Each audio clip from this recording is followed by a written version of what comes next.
What's going on, everybody? Welcome back to GmiasWorld, and EA Sports just patched Madden 20 again.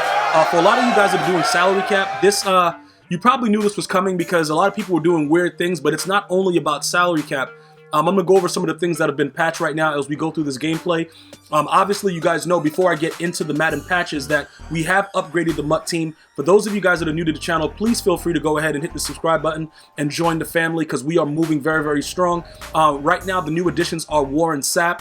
I've already gone over the abilities and the chemistries and everything that he has on him in previous videos, so please feel free to check out the Madden NFL 20 gameplay playlist and just the general Madden NFL 20 playlist here at GmiasWorld to get more in tune to what we do here. Now, we're going to go ahead and jump over some of the gameplay updates. All right, guys?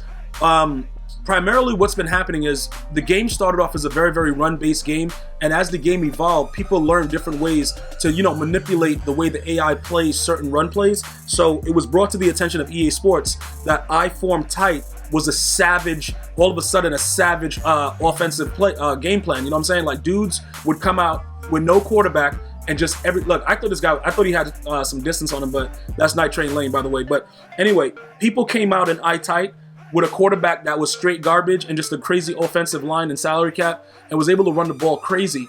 But what generally made EA decide to patch this was an obvious exploit. Now, you couldn't really tell. That was Byron Jones, just got dotted, by the way. But you couldn't really tell that it was a major exploit because sometimes when you motion players, it looked like, your defense would adjust, like they would rotate. Sometimes the corners would go with the person or whatever. But in certain cases, if you look at the way that the run fits were, if you visibly looked at run fits on the defensive side of the ball, you would see that it altered with the I form tight. So what happened is you were able to disrupt the defensive alignment by sending a receiver in motion and then flipping the play.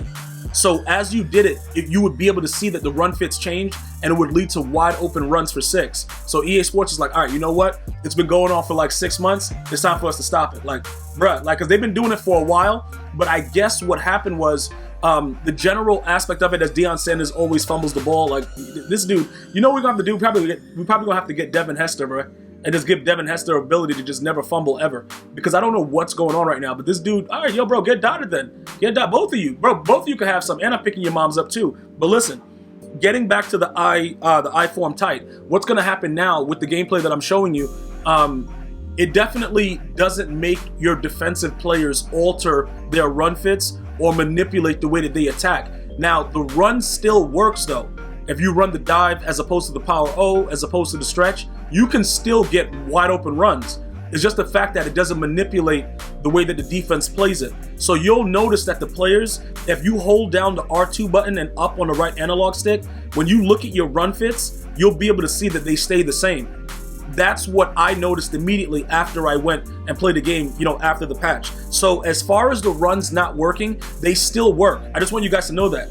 The only thing that changes is if you have the right defensive setup, it's going to counter the run. Like if you know the guy's running the stretch to the left, then he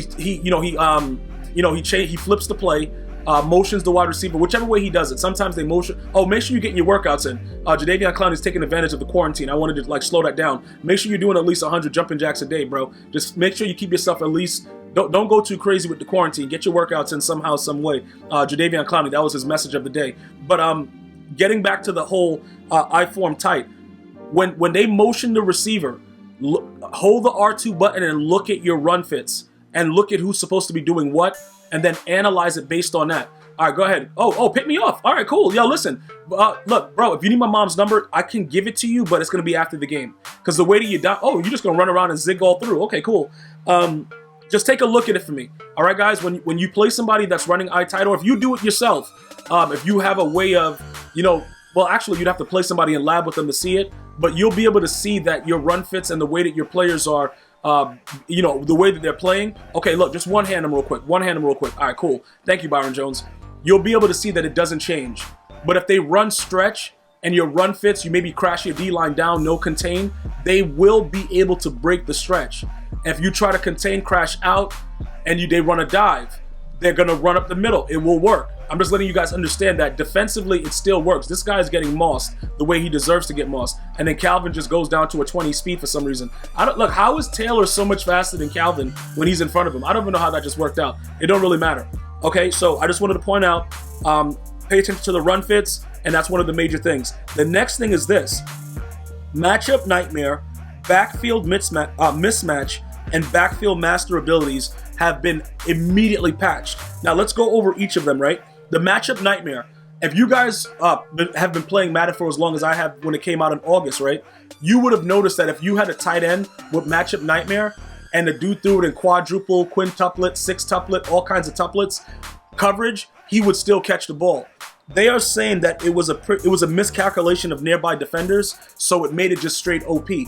That right there, as far as the tight end, I have not tested that yet, but a lot of people have been running that on me on a regular basis, so I will get back to you guys with that as far as if it's patched or not, because when I go for interceptions or whatever, I'll be able to tell if it's still as active as it was.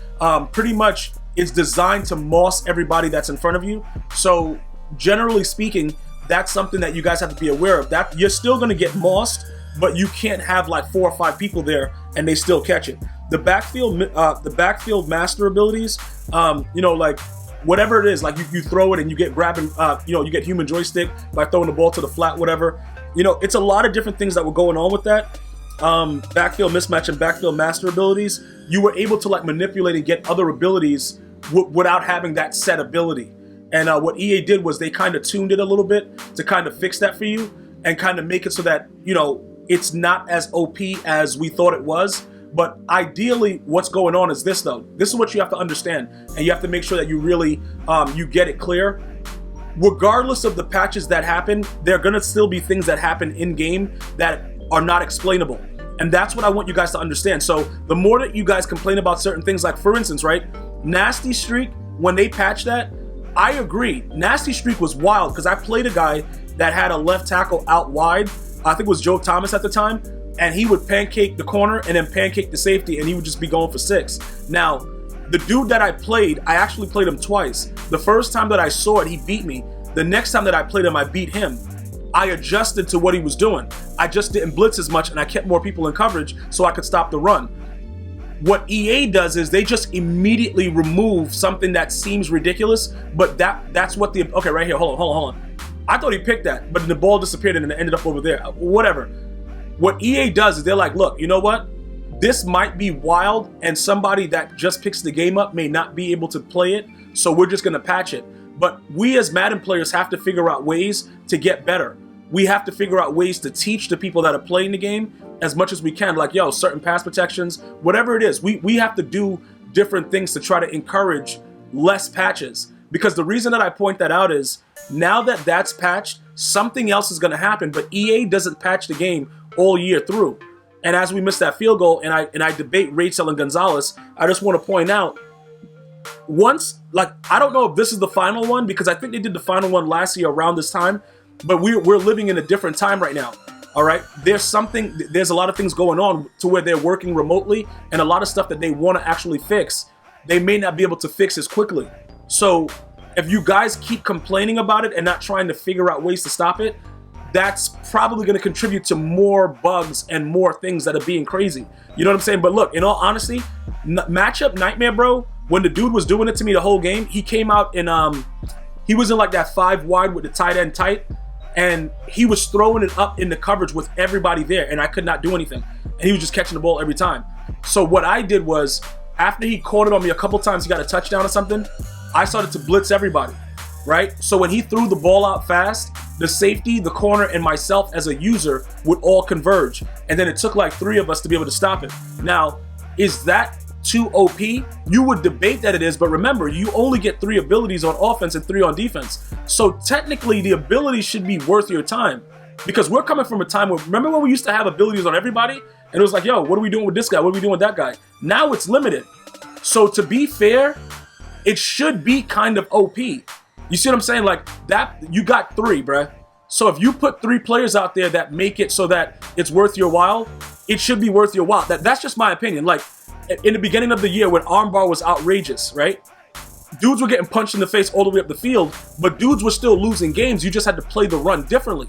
Now they patch it and they make it seem like players only stiff arm one guy and that's it. When we've seen Derrick Henry stiff arm 3 guys and go for 6. So, you know, the balance of the game, I don't think it's ever going to be perfect, but I think when they develop an ability, they should allow us to enjoy that ability because we have limited players to put abilities on.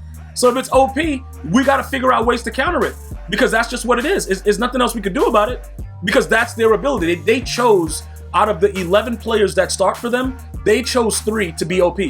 So we should have to be able to counteract it. It should be chess. Like, no matter how good you are at chess, if somebody's better, you know what I'm saying, they're going to beat you. It's a mind game, but it's all about how many moves you can see in advance. They can't alter chess to say, all right, you know what? Now you can't do that. Now when you go, your pawn doesn't turn into what you want it to turn into when you make it to the other side of the board. See, these are the things that I'm trying to explain.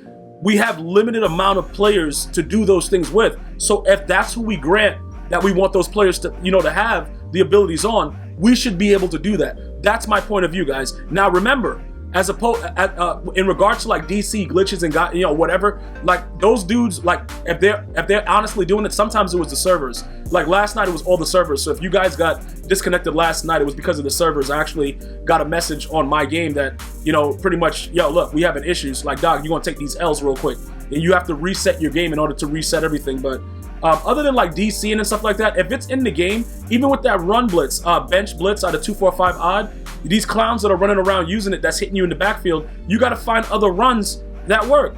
I know it's still a glitch and it's hitting your quarterback and it shouldn't be happening, but it's just the old school Madden mindset. That's all I have, bro. But I'm open to hearing what you guys think about the new patches and what we should be doing going forward. Thank you guys so much for watching. Make sure you and your family stay safe. There's nothing more that I care about than all of my fam and you guys that support me being protected at all times. I'm going to see you guys and girls next time. One love, y'all.